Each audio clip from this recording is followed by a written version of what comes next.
여호와께서 모세에게 이르시되 바로에게 들어가서 그에게 이르다 히브리 사람이 하나님 여호와께서 말씀하시기를 내 백성을 보내라 그들이 나를 섬길 것이니라.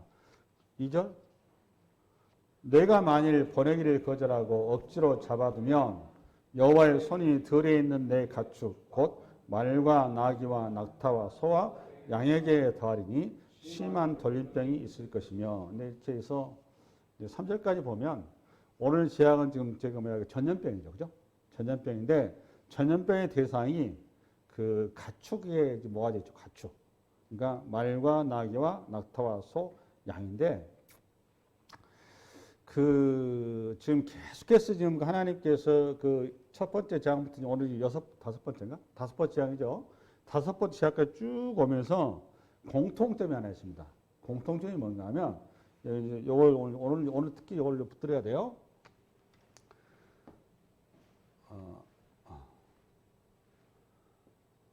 재앙의 재앙을 통해서 하나님께서 원상 회복을 시키려고 하는 거예요. 원상 회복을 시키려고 하는 건데 이게 뭔 소린가 하면 아까 서두에 제가 기도하면서 이런 얘기를 했죠. 로마서 1장에 가면 우리가 인간이 타락을 하다 보니까 죄가 들어와서 원래의 자리를 벗어나죠. 원래 자리를 벗어난 방식이 뭔가 하면 하나님을 섬겨야 될 자리가 뭘 섬기는 거죠? 하나님 하는 피조물을 섬기는 걸로 바뀌죠. 그렇죠?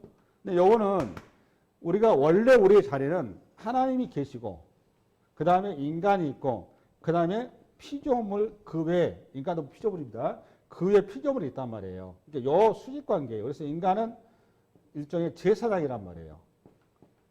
오케이? 그래서 요거를 그러니까 인간이 다스려야 되는데 하나님을 섬기고 다스려야 되는데 인간 죄가 들어옴으로 말미암아 하나님을 섬기는 걸 잃어버렸죠. 그러니까 인간은 어찌됐건 간에 피조되기를 뭔가를 섬기도록 피조가 되어 있었단 말이에요. 의존적 존재다 그랬죠. 그러니까 대상을 상실하다 보니까 대상이 어디로 가버렸냐. 피조물을 섬기는 걸로 가버렸다 그 말이에요. 근데 요거를 하나님께서 다시 회복하는 방식으로 재앙을 지금 일으키시는데 그게 어떻게 회복하시느냐. 요 관계를 그대로 설정을 하십니다. 어떻게 설정하시느냐. 나는 너희를 구원하는데 너희가 나를 섬겨야 된다 그 말이에요. 그렇죠? 근데 그거를 가르쳐 주는데 어떻게 가르쳐 주냐. 지금 너희들이 잘못된 걸 섬기고 있다 그 말이에요. 그렇죠? 그러니까 바로와 그 소위 말하는 모든 인생들, 뭐 이스라엘 백성도 거기서 자유롭지 못해요. 이 인생들을 요거는 섬기의 대상이 아니라 너희의 뭐의 대상이다? 네? 뭐의 대상이다? 이용의 대상이다 그 말이에요. 이용의 대상. 섬기의 대상이 아니고. 그러니까 그 섬기의 대상, 이용의 대상이라는 거를 내가 직접 너희한테 너가 어떻게 이거를 이용할 수 있는지를 방법을 가르치겠다. 그래서 중간에 누구를 세운 거죠? 하나님께서 피조물과 하나님 사이에 사람을 세운단 말이에요. 그 사람이 누구예요 보니까? 오늘 재앙 딱 봐보니까 누구를 세워놨어 지금? 여러분 이거를 재앙을 일으킬 때 하나님께서 모세와 아론을 왜 세웁니까? 무슨 말인지 이해가세요? 모세와 아론을 굳이 세울 필요가 뭐 있어요? 그냥 하나님께서 알아서 그냥 재앙을 일으키면 되지. 근데 이게 재앙을 일으킬 때마다 항상 누가 등장을 해요? 모세와 아론이 등장한단 말이에요. 꼭 등장을 하죠. 등장을 해서 모세와 아론이 말을 선포를 통해서, 그렇죠? 하나님은 말씀하신 하나님이시잖아. 선포를 통해서 지금 피조 세계, 그러니까 바로와 그 인생들이 섬기고 있는 신이라고 섬기는 그 대상을 말씀을 통해서 제압을 하는 거잖아 지금. 그 툴을 통해서 원래의 자료를 회복시켜 가는 거예요 이게 지금. 할렐루야? 내 말이 지금 무슨 말인지 이해가시나 모르겠네. 요 툴을 하나님께서 이렇게 설정하신 거란 말이에요. 아주 중요한 겁니다 이게. 근데 그 개념을 이 재앙이라는 툴을 통해서 여러분 잡고 계셔야 돼요. 다시 한번.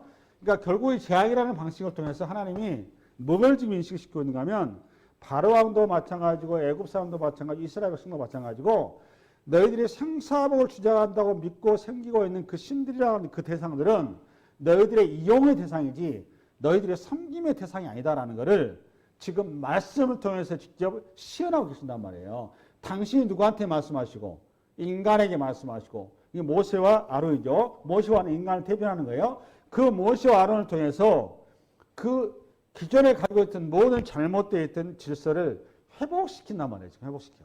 그거를 깨버린단 말이에요. 기존 것들을 전부 다. 그 방식으로 지금 재앙을 하나님께서 시행하고 계신다 그 말이에요. 내 말 이해 가시죠? 이해 가시죠? 여기 아주 중요한 이해입니다. 그래서 이게 요 방식을 통해서 하나님께서 하나님의 원래 창조의 질서로 회복시켜가는, 이게 하나님 나라에 세워가는 방식이란 말이에요.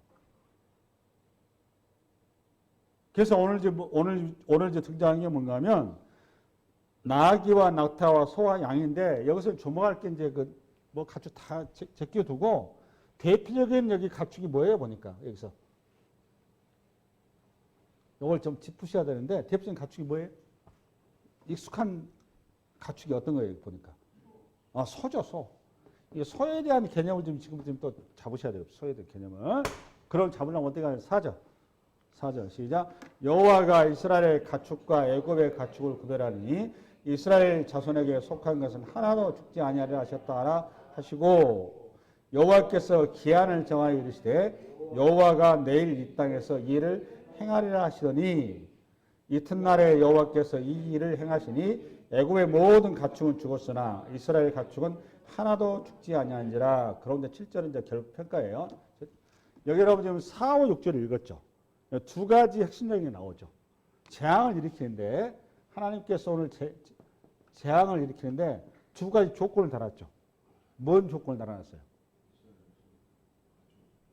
지금 절을 보세요. 절을 봐. 여러분들 읽으셨잖아. 그러니까 말씀 읽을 때는 건성 읽지 마시라고.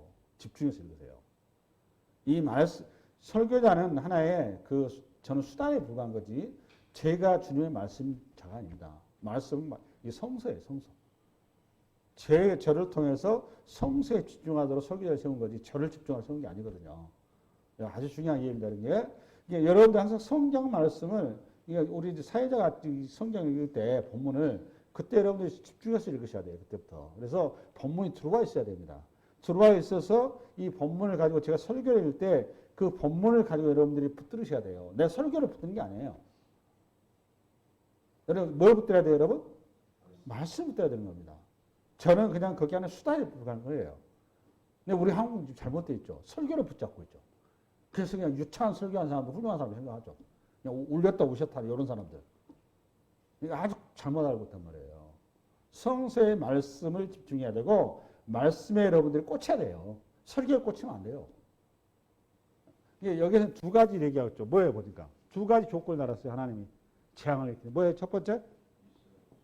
첫 번째는 장소의 구분이에요. 그렇죠? 어디하고? 고센 땅과 애굽 땅을 구분해 놨다고. 그죠? 두 번째는 뭐예요? 네? 두 번째 뭐예요? 그러니까 이 재앙이 하나님의 역사고 하나님께서 하신다는 것을 명확하게 표징적으로 이해할 수 있도록 모든 인생들에게 지금 그거를 명확하게 표시하는 두 가지 방식을 얘기했어요. 제가 첫 번째는 장소를 구분한 거, 두 번째는 시간을 구분한 거예요. 시간을. 그렇죠? 내일이란 말이에요. 기한을 정했죠. 이건 왜 이렇게 정할까요? 하나님께서. 우연이 아니다 그 말이잖아요. 쉽게 해서. 우연이 아니고 이거 계획이다 그 말이에요. 계획이다. 이 방식을 통해서 재앙을 이루는데 어떤 방식이었느냐? 내일 하는데 시간을 준 거죠. 너희들이 이 재난을 피할 시간을 준 거예요. 그러니까 하나님께서 애굽의 백성들이 망하기를 망하는 겁니까? 그들이 돌아오기를 기다리고 있는 겁니까? 돌아오기를 기다리는 거예요. 여기에는 이제 뭐가 손에 들어가는가 하면 하나님의 애굽 백성을 사랑하는 그 끝없는 마음이 들어가 있는 겁니다. 지금 여러분 계속해서 끊임없이 재앙을 지금 하나하나 이어오고 있는데, 오늘부터는 지금 직접적으로 생명을 터치하기 시작을 해요. 생명을. 여러분 생명을 터치한다 그러면 이거 갈 때까지 갔다 그 말이에요. 하나님께서 웬만해 가지고는 생명을 터치 안 하십니다. 왜 그러는가 하면 하나님 나라는 생명의 나라이기 때문에 그렇습니다. 오늘 공식적으로 지금 죽는 일이 벌어집니다. 죽는 일이.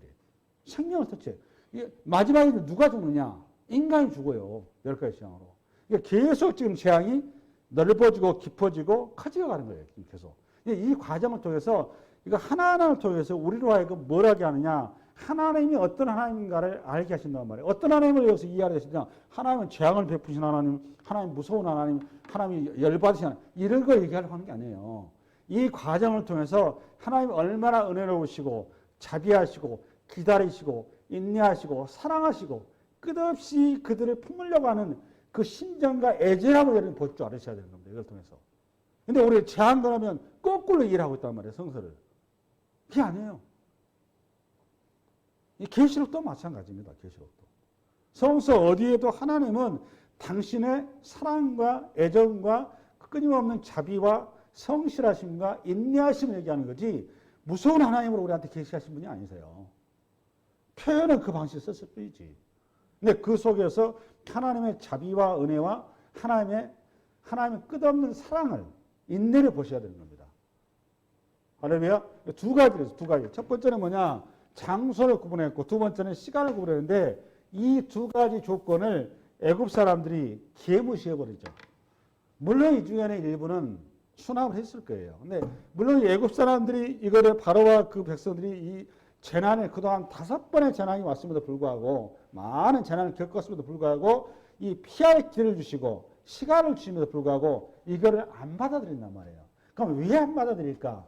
그 깊은 속내를 우선 보셔야 우리가 본문에서 오늘 얘기하고자 하는 취지를 바로 가는 거죠. 그렇죠? 뭐냐? 여기에는 뭐가 걸려서 그러냐? 여러분, 하루란 시간을 가축을 먹이지 않고 들에서 풀을 찾고 집으로 걷어왔었을 때 어떤 손실이 발생하는 거죠? 다시 한번. 지금 들에 지금 가축들이 푸른 초장에서 열심히 가축이 풀을 뜯고 있어요. 풀을 뜯고 있는데 그 가축을 지금 하루란 시간을 정해서 빨리 피하라는 거 아닙니까? 그럼 그 시간은 또 일단은 들에 풍성한 가축을 먹을 수가 없는 거죠. 가축이 뭐 한두 마리 있겠습니까? 또 애굽의 땅이 오직 넓습니까? 이거 다 전파되는 거 다 일인데 그 시간을 줬을 거 아니에요, 우리 주님이. 그 시간 동안 그들로 하여금 그 시간에 이 자리를 비워야 되는 거잖아요. 그럼 비우는 시간만큼 뭐가 손해가 되는 거예요, 여러분? 네? 그 생각까지 안 하셨나요? 재정적인 손실이 발생하는 거죠. 그렇잖아요. 재정적인 손실이 발생하는 거죠. 이 우리 그 바로도 그렇고 모든 인생들은 의존적인 존재라고 했습니다. 의존적인 존재에서 우리는 기본적으로 무엇을 먹을까, 무엇을 입을까, 무엇을 마실까에 우리 스스로 개토되어 있는 존재입니다. 너나 할 것 없어요. 저도 마찬가지입니다. 항상 우리 염려와 근심, 걱정의 그 중심에는 항상 뭐가 항상 중심 잡고 있냐? 돈이에요, 돈. 결혼에서. 맞죠? 여기에 착안하셔서 오늘 본문을 뭘로 가셔야 되느냐? 여러분들 우상숭배 안 한다고 생각하시는데 여러분들 우상숭배 안 하고 계세요? 내가 보기에는 우상숭배 안 한 사람 한 사람도 없는 것 같은데요. 목사도 우상숭배해요. 한번 지금부터 한번 들어가 볼게요. 우상숭배 하지 않은가? 여러분 안 할 것 같아요? 합니다. 자유롭지 못합니다, 우리가. 우선 소라는 존재가 뭐예요, 보니까 소. 이게 좀 유대인들이 여기 뭐 애굽에서는 아피스라는 신인데 이게 황소가 특히 황소가 힘을 가진다 주는 거잖아요. 그 다음에 그 힘과 소가 갖는 그 물리적으로 우리 인간에게 주는 그 이득이 뭐가 있어요, 보니까. 첫 번째 뭘 줘요? 농사를 지켜야 하잖아요. 힘을 주잖아요. 두 번째 뭘 줘요, 여러분? 네? 고기를 주죠. 또 뭘 줘요? 네? 우유도 줘. 그렇지, 우유. 또 뭐 줘요? 농사를 더 근본 지어서 퇴비를 준단 말이에요. 그것만 주나요? 가죽도 줘요, 가죽. 그러니까 소 한 마리가 예전에 나 어렸을 때 보면 소 한 마리 일꾼 한 몫을 했던 걸로 알고 있는데 소가 어마어마한 재산이었거든요. 저희 시골에 있을 때. 이렇게 소 있으면 부자예요, 그때 당시에. 저희 집은 소도 없었는데 이 소가 어마어마한 재산인다. 근데 우리 보다 불과 몇십 년 전 얘기입니다. 근데 이런 상태였는데 고대 근동에서 이 소의 위치가 얼마나 컸겠어요, 예전에. 어마어마한 거죠. 소가 재산이란 말이에요, 재산. 그러면 재물이 오늘 좀 손상이 일으키는 거거든요, 지금. 하나님께서 오늘 재물을 좀 터치하신 거거든요. 그러면 그러다 보니까 소가, 아피스라는 신은 여기서 끝나는 게 아니라 이 소가 어떻게 되느냐. 영생을 가지다, 영생의 길로 인도한다고 그랬죠. 제가 지난주에 얘기했죠. 이 소가 그리스도 숭상의 대상이에요. 그 출애굽할 때 그 왕이라는 그 아메나토인가. 뭐 하여튼 제 기억이 좀 안 나는데 그 사람 그 벽화를 봐보면 그 사람이 소 젖을 빨고 있어요. 그 정도로 소가 당시에 숭상의 대상이었습니다. 근데 이 소가 왜 소를 가볍게 숭상하는 거죠, 여러분? 애굽인들이? 왜 소를 지금 섬기고 있는 거예요, 여러분? 네? 그렇죠. 내 먹고 사는 거 모든 게 돈에 대한 힘 권력인 거예요. 돈의 힘. 맞죠? 그다음에 소를 가면 숭상한다는 우리 가면 애굽만 숭상하냐? 이걸 누가 보고 지금 거기서 400년간 살았어요? 이스라엘 백성들은 소를 숭상했어요, 안 했어요? 했어요, 안 했어요? 소 숭상했어요. 그들의 가슴 깊이, 뼛속 깊이 소에 대한 우상화는 이미 아직 쩔어 있었기 때문에 그들에게 계셨던 10가지 재앙을 통해서, 그리고 6월절 어린 양을 통해서 희생을 통해서 구출했고, 홍해를 갈랐고, 만나 멸치를 주셔서, 그 다음에 신의 산 앞에 이르러 가지고, 모세가 없어지자, 그들이 믿고 있던 하나님을 뭘로 믿고 있었던 거예요? 그러니까, 애굽에서 그들이 믿고 있던 서로 이해를 하고 있었던 거예요, 서로. 그래서 여러분, 가나안 땅에, 신의 산에 가가지고 이스라엘 백성들이 하나님의 형상을 만든 게 뭐예요? 금송아지 아니에요, 금송아지. 그러니까 그들의 인식이 지금 뭐라는 거예요, 소가? 신이에요, 신. 그러니까 돈이 그들의 인생을 우리식으로 말하면 지배하고 있는 겁니다. 그러면 이스라엘 백성이 신의 산에서 끝났나요? 그때 하나님께서 대응을 하셨죠. 이놈의 새끼들 전부 다 쎄려 죽여버린다고. 모세 통해 그랬잖아요. 내가 한 놈도 안 들어가겠다고. 다시 내가 돌로 그냥 사람을 만들어서라도 내 뱃을 다시 세우겠다. 우리 주님이 엄청 화를 내셨단 말이에요. 그때 여러분 지금 뭐 모세가 차라리 나를 걷어가시고 이 백성 살리시라고. 이 백성 이렇게 끌고 왔는데 하나님 저들한테 이 상황이 알려지면 하나님 얼굴 우습게 됩니다. 이렇게 나온 거 아닙니까, 모세가. 그 유명한 기도한 거 아니에요. 그럼 여러분, 이 정도 이렇게 큰 어떤 사건을 겪었으면 성경에 두 곳에 기록이 되어 있어요. 어마어마한. 그런 기록이 있었으면 이스라엘 백성들이 여기서 정의가 해야 되죠. 그럼 정의했나요, 못했나요? 못했죠. 어디서 나타나죠, 여러분? 에? 북이스라엘의 재단의 소재단이에요. 북이스라엘 재단이 베델과 단에 금송아지 신상 만들어 놓은 거 아닙니까? 그거 누가 만들었어요? 여로보암이 만들어 놓은 거 아닙니까? 그걸 이스라엘 역사 내내 소우상이었었어요. 그게 우리의 실존이란 말이에요, 실존. 아이고, 10가지 재앙을 통해서 이스라엘 백성들에게 보호되고, 애굽 사람들은 참 멍청하고 쟤네들이 재앙 속에서 항상 그런 놈들이구나. 라고 여러분들이 이해하고 있으면 굉장히 잘못된 겁니다. 여기 지금 바로는 다른 사람이 아니라 저와 여러분이에요. 이 바로는 남이 아닙니다. 그럼 이스라엘 백성도 훌륭했나요? 이 10가지 재앙이다 그 말은 하나님 앞에 몇 번 거기 간 거예요? 10가지 재앙이다 그 말은 하나님 몇 번 거기 간 거예요? 10번 거기 갔다 그 말 아니에요? 내 여기 10이라는 자리는 숫자를 의미를 부여했어. 뭐라 그랬죠? 애굽에서 완전 순환. 그러니까 완전히 거부했다 그 말이에요. 맞죠? 그럼 이스라엘에 10번 거부 안 했을까요? 네? 이 애굽의 거액의 이 스토리를 보면서 이스라엘 백성들의 미래 자신들의 모습을 보라고 좀 하신 겁니다. 동시에 너희들이라고 이렇게 뭐 저기 하는 거 아니야. 그렇지 않다라는 거예요. 자유롭지 않다는 거예요. 우리는 안 그럴까요? 안 그래요. 저는 민수기 가보면 민수기 14장인가 여러분. PPT 한번 여러분. 시작. 내 영광과 애국과 광야에서 행한 내 이적을 보고서도 이같이 10번이나 나를 시험하고 나오잖아요. 벌써. 내 목소리를 청종하지 아니한 그 사람들은 내가 그들의 조상들에게로 명시한 땅으로 결단코 보지 못할 것이요. 또 나를 멸시하는 사람은 한 사람도 그것을 보지. 이게 지금 민수기에서 뭐 민수기. 민수기가 뭐 어떤 때입니까, 여러분? 이스라엘 백성이 광야길이에요, 광야길. 그러니까 이스라엘 백성들이 시내산 광야길에 몇 번이라고 여러분? 10번이나 거역했답니다. 그럼 여러분, 이 공식적인 10번이 기록이 실제로 얼마나 거역했을까요? 끝도 없이 거역했다 그 말이에요. 그러니까 오늘 애굽의 10가지 재앙 속에서 그 애굽의 어떤 하나님에 대한 이 받아들이는 수납하지 이해는 우리의 자화상이다 그 말이에요. 그런 우리를 하나님께서 어떻게 품어가시고 어루시고 안아가시는가. 그런데 이렇게 당연히 버림받아야 되고 심판받아야 되고 지옥에 들어가야 돼 마땅한 우리들을 하나님께서 당신이 아브라함과 이삭과 야곱에게 언약하셨지 않습니까? 12장, 26장, 32장 창세기. 그 언약 때문에 당신이 말씀하신 말씀 때문에 하나님 입에서 나온 말씀 때문에 당신이 그거를 실행하신 거란 말이에요. 그게 우리 구원의 스토리예요. 스토리.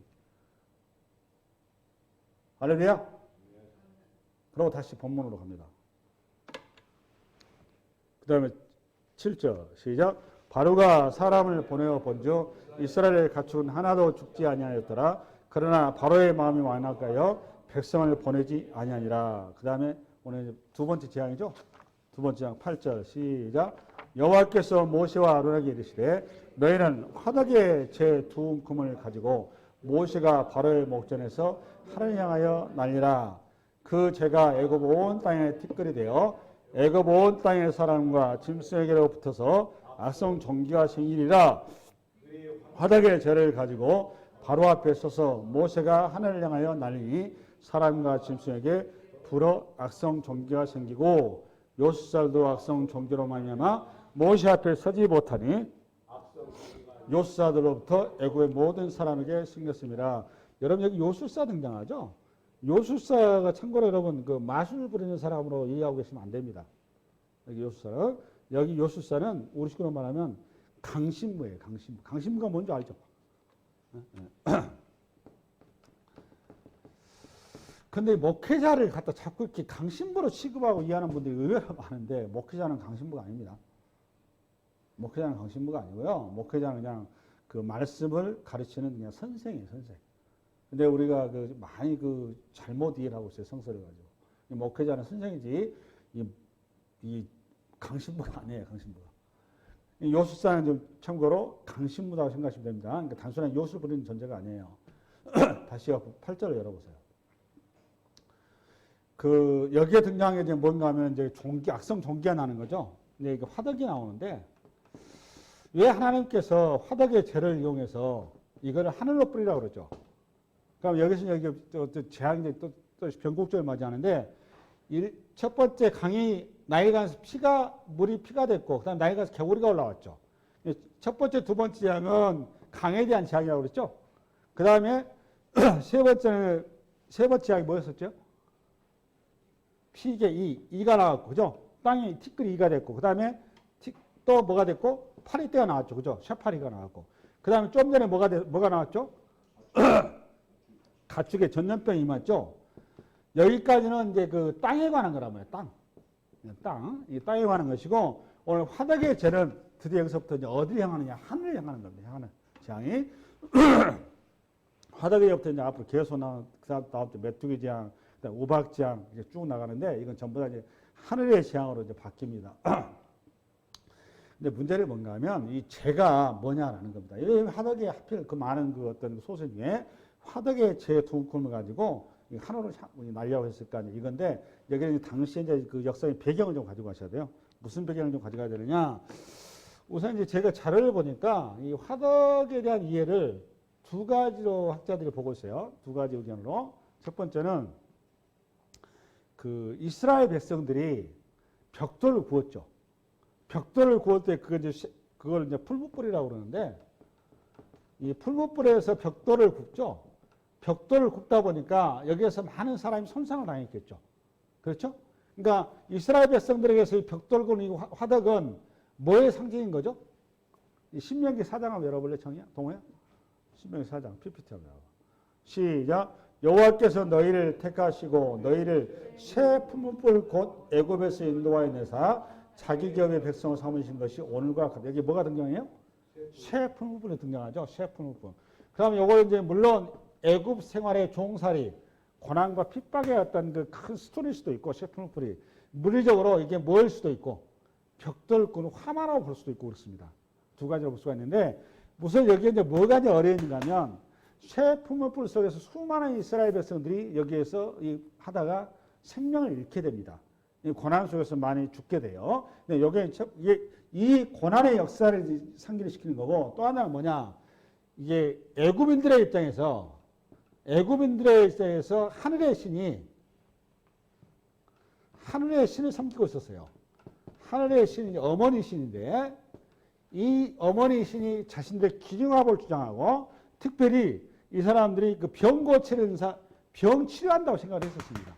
그러면 이 애굽인들이 그런데 이 죄는 무슨 죄냐? 화덕의 죄를 이 풀무불의 죄를 가지고 이 죄를 통해서 뿌렸다고 그래요. 뿌리면은 이게 질병을 치료해주고 이게 어떤 그 여러 가지 어떤 그 자신들의 어떤 건강을 지켜주고 뭐 이런 거예요. 그러면 문제는 여기에 들어간 죄가 무슨 죄냐 그 말이죠. 이 죄가 인신제사를 드렸어요. 이게 인신제사가 뭔지 아세요? 그럼 여러분 모른다고? 인신제사 모른다고? 사람을 바쳐서 드린 제사가 인신제사예요. 그럼 사람을 태우면 사람이 뭐가 나와요? 죄가 나오죠. 그 죄를 뿌렸단 말이에요. 뭘 위해서? 자신들의 기륭화복을 위해서. 그러면 여기 뿌려진 여기 들어가는 사람은 누가 들어가야 되는 거죠? 네? 누가 들어가야 되겠어요? 사람. 애고민들이 들어갈까요? 아니죠. 이방인들이 들어가겠죠. 히브리 노예들이 들어가겠죠. 1차적으로. 그렇죠? 물론 그것도 없으면 종이 들어가겠지만.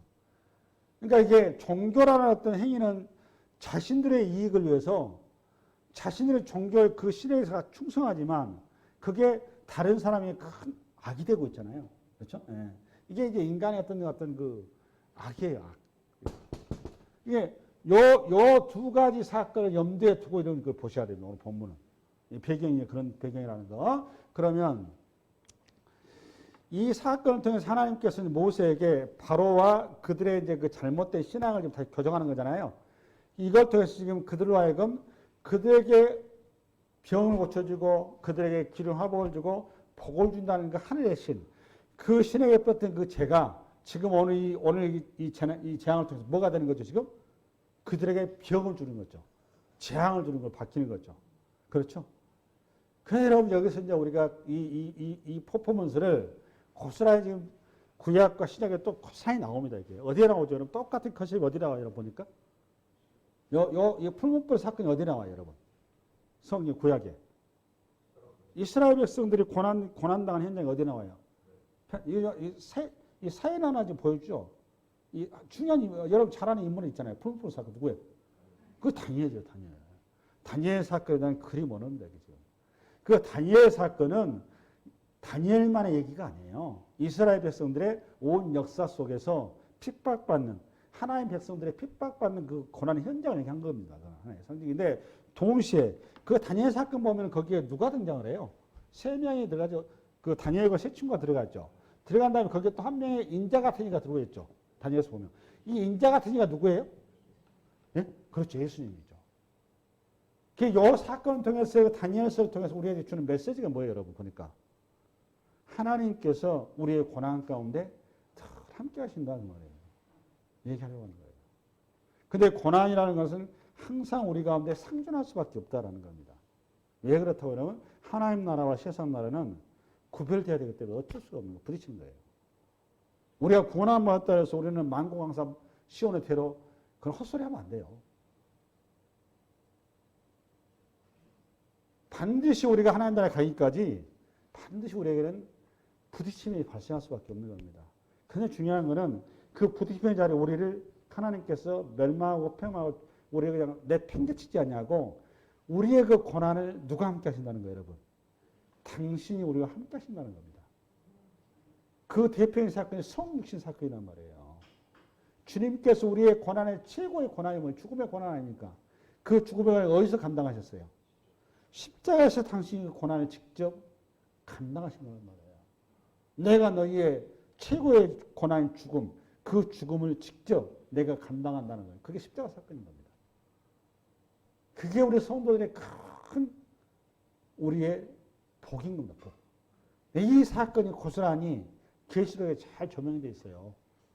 오늘 한번 계시록을 가보겠습니다. PPT 한번 1장. 앞으로 시작. 촛대 사이에 인자 같은 이가 발에 끌리는 옷을 입고 이거 봐보세요. 가슴에 금띠 요 말은 뭔 말인가? 계시록 잠깐 제가 계시록은 제 설교를 목회 기간 동안 설교를 아마 못할 거예요. 이런 자를 통해서 제가 중간중간에 풀어드릴 테니까 기억을 좀 해놓으세요. 여기 촛대라고 말하는 촛대가 뭐예요, 여러분? 빛이죠. 빛이 여러분 이 땅의 빛이 뭐예요, 여러분 성경에서? 여러분이 저 마태오 강했잖아요. 여러분이 빛이 아닌가? 여러분 교회 아니에요, 교회. 그러니까 여기 촛대라는 건 교회를 얘기한 겁니다. 촛대라는 게 뭐라고 여러분? 교회를 얘기합니다, 교회. 여러분들이 교회예요. 촛대 사이에 인자 같은 이가 누굽니까? 다니엘서 인자 같은 이잖아요. 인자 같은 이가 누구예요, 여러분? 예수님. 예수님이 발에 끌리는 옷을 입고 가슴에 금띠를 띠고 가슴에 뭘 입고? 금띠. 금띠는 뭐의 상징이에요? 이건 제사장의 상징이에요. 제사장. 예. 금띠가 뭐라고? 제사장. 할렐루야. 그 다음에 14절. 그의 머리와 털의 희기가 흰 양털 같고 눈 같으며 그의 눈은 불꽃 같고 15절 시작. 그의 발은 풀물불에 달렬한 빛난 주석 같고 이게 포커스입니다. 오늘 여기가. 오늘 본문하고 연결하는 거예요. 우리 예수님의 발이 지금 뭐예요? 무슨 발? 예수님의 발이 어떻게 되어 있어요? 단련되어 있죠. 단련된 빛난 주석인데 뭘로 달렸어요? 뭘로? 풀무불로 단련되어 있다고 그러잖아요. 풀무불로. 여러분 계시록을 왜 썼어요? 잠깐만 적어. 계시록 여러분 왜 기록한 거죠, 여러분? 사도 요한이 반모섬에 갔죠. 여러분 초대교회 굉장히 핍박을 많이 받았습니다. 수많은 그 성도들이 핍박 가운데 버티기가 너무나 힘들었습니다. 소망이 안 보이는 겁니다. 오신다는 주님은 안 오시고 이 정말 생기가 막막한 상황, 끊임없이 어떤 핍박 가운데 신앙이 어려운 상황. 그때라면 계시록을 준 것은 뭐였느냐? 소망 없고 절망 가운데 있는 그 성도들에게 희망을 주기 위해서 준 거예요. 어떤 희망을 줬겠어요, 여러분? 이 고난은 아무리 세고 힘들고 벅차도 반드시 뭐가 있다? 끝이 있다라는 겁니다. 그 고난 끝에는 뭐가 있다? 영광이 있다 그 말이에요. 영광이 있다. 근데 오늘 주님께서 그것을 계시록을 이제 열면서 뭘 보여주신? 당신의 모습을 보여주신 거예요. 너희들이 고난 받고 있지, 너희들이 고통 받고 있지. 근데 너희 고난과 고통 자리에 누가 있다 그 말이에요 지금. 너희가 있다 그 말이에요. 그걸 뭘로 표시한 거예요 지금 보니까? 풀무불에 단련된 빛난 주석. 이해하세요? 뭐라고 여러분? 풀무불이란 말이야. 이제는 고난 가운데 당신이 함께 있다 그 말이에요. 풀무불이 뭐라고 여러분? 고난이라고 고난. 할렐루야. 이 고난과 눈물과 탄식과 한숨의 자리에 주님께서 한 번도 외면하신 일도 없고 우리를 버려보신 일이 없고 항상 사랑하는 당신의 언약의 백성들을 내가 함께 있다고. 오늘 새벽에 내가 사실 2시 반인가 또 깼어요 잠에. 그래서 잠이 하라고 그래. 잠이 안 오면 이제 설교 묵상하다가 너무 아깝잖아요. 그 시간에 이렇게 있기나. TV를 켰습니다. TV를 켰으면 어디를 켰을 것 같습니까? 웃으시네요. 당연히 기독교 하나 켜야죠. 목사가 지금 주일날 새벽에 이상한 방송 틀면 되겠습니까? 그냥 TV 틀면 자동적으로 기독교는 틀어요. 그렇지 않으면 나는 자연이다 프로 보든가. 기독교 방송에 틀었는데 마침 그 새롭게스인가 프로의 그 한 자매가 그 교수던데 그 간증을 하더라고요. 이분이 고등학교 때 우리 연합고사라고 했었어요. 연합고사 고등학교 연합고사를 떨어져 버렸더라고. 굉장히 힘든. 근데 이분이 이제 그때 사연을 들을까 복잡한. 그러니까 중요한 건 뭐냐? 그분이 그 자기 간증을 하면서 많은 이제 신앙식 참 열심히 했던데 일찍부터서 이렇게 고난의 길을 걸었더라고요. 그냥 고난을 걸었는데 너무너무 힘들어 하나님 앞에 따졌는데 울면서 따져 하는데 하나님께서 내가 너와 함께 한다라는 그 얘기 음성을 들었어요. 왜 거기 없었냐 그러니까 내가 너와 함께 있었다 그러더라고요. 그렇습니다. 하나님은 여러분과 제 눈물과 탄식과 고통의 자리에 절대 여러분 혼자 두지 않습니다. 그리고 그게 다음에 여러분 천국 가시게 되면 어마어마한 영광의 면류관으로 우리와 함께 하시는 겁니다. 할렐루야? 오늘 풀무불에 가는 의미 알았죠? 계시록에 풀무불에 단련된 빛난 주석이란 말이에요. 우리 주님께서 그렇게 지금도 여전히 이 땅에 오셔서 우리의 고통자리에 오셔서 풀무불 가운데 오셨단 말이에요. 오셔서 계속 당신이 지금 불하마라고 이렇게 고통을 당하고 계세요. 우리의 고통을 고스란히 그 중에 함께하고 계시단 말이에요. 할렐루야. 네. 다시 앞으로 넘어갑니다.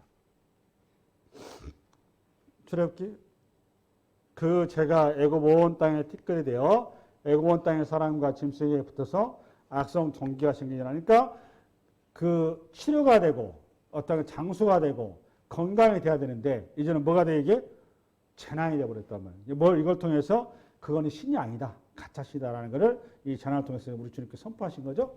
그러고 나서 10절 시작. 그들이 화덕의 죄를 가지고 바로 앞에 서서 모세가 하늘을 향하여 날리니 사람과 짐승에게부터 악성 종기가 생기고 요술살도 악성 종기로 말미암아 모세 앞에 서지 못하니 악성 종기가 요술사들로부터 애굽의 모든 사람에게 생겼습니다. 왜 요술사부터 이렇게 이런 표현을 써놨는가 하면 요술사가 이 행위에 주도적인 역할을 하고 있는 거죠. 그러니까 하나님께서 먼저 샘플로 보이신 거예요. 12절. 그러나 여호와께서 바로의 마음을 완악하게 하셨으므로 그들의 말을 듣지 아니하였으니 여호와께서 모세에게 말씀하신가 같더라. 계속 지금 그 첫 번째부터 계속해서 지금 반복된 표현이죠. 여러분 좀 이상하지 않아요? 왜 이렇게 사람들이 안 바뀔까? 왜 이렇게 안 바뀔까? 이 정도였으면 좀 이해도 하고 알아듣고 뭔가 여기서 변화가 있고 뭔가 여기서 어떤 그 돌이킴이 있고 눈물 콧물 흘리고 내가 하나님만 섬겼습니다. 이렇게 나올 수 있지 않아요? 근데 이게 안 되죠. 그럼 묻겠습니다. 이 시대에는 가면 이게 이렇게 되고 있을까요? 요 시대. 지금 교회 시대에 가면 이게 이렇게 이런 현상이 벌어지고 있을까요? 여러분 코로나라고 하는 사건이 얼마 전에 벌어졌죠. 그러니까 지금 3년 동안 코로나가 이 땅을 지금 이렇게 세계에 휩쓸었어요. 이 코로나가 여러분 그게 뭐 같아요? 오늘 본문에 똑같은 전염병이에요. 그게 코로나 근데 여러분 누가 허락하셨어요? 네? 하나님 허락하셨어요. 그러니까 하나님이 코로나를 통해서 뭘 얘기하려고 하셨던 걸까요?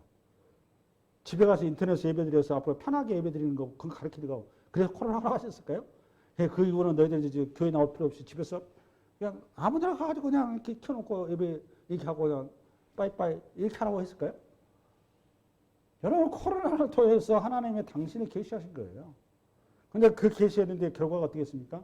이 코로나와 하는 이 풀무불의 자리를 통해서 수많은 사람들이 배교의 길을 선택을 했어요. 내 말이 맞나요? 틀려요? 이 코로나라고 하는 풀무불의 지랄을 가면서 수많은 사람들이 배교의 길을 선택했다고요. 그래서 교회가 지금 어떻게 됐어요? 찌그러져 버렸어요. 찌그러져 버렸어요.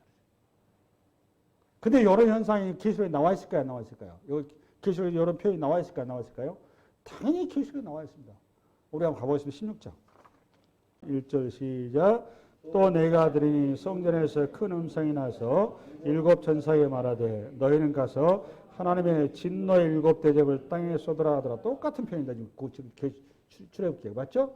그 다음에 2절 시작. 첫째 천사가 가서 그 대접을 땅에 쏟음에 짐승의 표를 받은 사람들과 그 우상에 경배하는 자들에게 악하고 독한 종교하는, 여기 또 독한 종교 나오죠? 여기는 짐승의 표 받은 사람하고 짐승의 표를 받은 사람 누구예요, 여러분? 저를 봐보세요. 계시록 여러 이해. 여기 짐승의 표를 받은 사람 누굴까요? 이 땅의 모든 인생이에요. 불신자들. 여기 짐승의 표다 하면 사탄의 앞잡이들 그 말이에요. 간단하게 해서. 뭐 특별하게 여러분 생각 무슨 표가 있고 이런 게 아니고 그냥 이게 사탄을 그러니까 하나님을 섬기지 않는 자 그 말입니다. 간단하게 해서. 짐승의 표를 받은 자들과 그 우상에 경배하는 자들에게 악하고 독한 종교하는 나라. 지금 이 시대를 얘기한 겁니다. 우리 살고 시대. 요래 했더니 결과가 우리 요 나머지 쭉 나오는데 8절. 둘째 천사가 그 대접을 바다에 쏟음에 바다가 곧 죽은 자의 피같이 되니 바다 가운데 모든 생물이 죽더라. 여기도 보세요. 여러분 바다가 뭘 의미한다고 했어요. 제가 성경에서. 세상에서. 여러분 생각하지 그럼 여러분 물리적 바다를 얘기한 게 아니에요. 의미적인 표현이라면. 세상 가운데 뭘 대접을 쏟았는데 이건 세상에서 뭐가 됐습니까? 피. 나이가 피지하고 똑같은 형태예요. 그러니까 우리 10가지 재앙을 출애굽기 재앙을 보면은 계시로 해석하는데 굉장히 도움이 많이 됩니다. 여러분 이해하는데. 당장 들어가는데. 할렐루야? 4절. 천사가 그 대접을 강강한 물을 건너에 쏟음에 피가 되다. 똑같죠? 나이강 재앙하고. 그 다음에 5절. 내가 들으니 물을 차지한 천사가 이르되 전에도 계셨고 지금도 계신 거룩하시니요 이렇게 심판하시니 그러시다. 여러분 얼마 전에 그제 리비아인가? 리비아에 좀 대홍수가 댐이 터져버렸더만. 예기치 않는 어떤 비가 쏟아져 가지고 댐이 터져 가지고 지금 뭐 몇만 명 그냥 이렇게 해버렸죠. 여러분 이게 지금 똑같이 이런 형태예요. 쉽게 해서. 그럼 이 재앙이 누가 허락하신 거예요? 하나님. 또 그 바로 옆에 모로코 지진 났죠. 사람 얼마나 죽을지도 모르잖아요. 지금. 근데 이 사건들이 지금 이 시대도 이 계시록이 사건이 이 내용이거든요. 이 사건이 여전히 끊임없이 이렇게 하나님이 자기 계시를 하고 계신 겁니다. 왜 그걸 하고 계신다고 여러분? 그거 너희들이 지금 믿고 있는 이 땅의 돈, 이 땅의 어떤 가치, 이 땅의 이게 아니다는 겁니다. 이건 너희들이 숭배 대상이 아니라 이용의 대상이고 너희들이 정말 숭배하고 너희들이 경배하고 예배할 자가 누구다? 하나님이다. 라는 것을 가르친단 말이에요. 계속해서. 근데 그들이 이 사건을 통해서 돌아오냔 말이에요. 우리 대한민국만 해도 코로나를 줬더니 여러분 교회에 다니는 사람들이 전부 다 배교해본다니까. 배교해버려. 교회를 안 나와. 신났어요. 이제 그냥. 우리 8절로 쭉 넘어가도 시간 없으니까 8절 시작. 넷째 천사 그 대접을 해에 쏟음에 해가 권세를 받아 불로 사람을 태우니 사람들이 크게 태움에 태워진지라 이 재앙들을 행하는 권세를 가지신 하나님의 이름을 비방하며 또 회개하지 아니하고 주께 영광. 요거는 우리가 자연재해를 얘기한 거예요. 그래서 가뭄 같은 걸 얘기한 겁니다. 이런 식으로. 8절 아니 10절 시작. 또 다섯째 천사가 그 대접을 짐승의 왕자에 쏟으니 그 나라 곧 어두워지며 사람들이 아파서 자기 혀를 깨물고 아픈 것과 종교로 말미암아 하늘의 하나님을 비방하고 그들의 행위를 회개치 아니하더라. 봐보세요. 절대 회개 안 합니다. 인간이. 이렇게 우리가 악한 존재예요. 이런 악한 존재를 하나님께서 성령을 보내셔서 우리가 그러니까 뭐가 되어버렸냐. 신학적 표현을 하면 육체가 되어버렸다 그러죠. 뭐가 되어버렸다? 육체가 되어버린 겁니다. 육체가 돼서 육체가 있다 그 말은 뭐 타육치잖아요. 뭔 얘기인가 하면 하나님의 영이 떠났다 그 말이에요. 근데 이거를 저기 요엘서에 가면 말세에 뭘 보여준다고 여러분? 육체? 모든 육체? 하나님의 영을 보여준다고 그러잖아요. 이게 다시 회복이 된다. 요 하나님의 영이 부어져야만이 우리가 그제서야 뭘 알고? 죄를 아는 겁니다. 그제서야 하나님의 세계에 눈이 열린 거예요. 그래서 우리를 하나님께서 하나님의 영을 보내서 우리를 먼저 살려놓은 다음에 우리의 입술을 통해서 하나님 앞에 회개하게 하시는 겁니다. 그래서 이 시대가 은혜의 시대고 지금은 구원의 때에 이렇게 하는 거예요. 그러니까 우리가 예수 앞에서 성령세를 받았다. 어마어마한 은혜를 입은 거예요. 어마어마한 은혜를. 그러니까 성령의 은혜를 입은 자로서 이 시대에 이제는 성령의 복음의 소식을 그리스도의 복음의 소식을 우리가 이제 전해야 되는 겁니다. 그 부름 앞에 서 있다는 것을 명심하시고 이 한 주간도 이 복된 하나님의 자녀답게 승리하시기 바랍니다. 수고하셨습니다.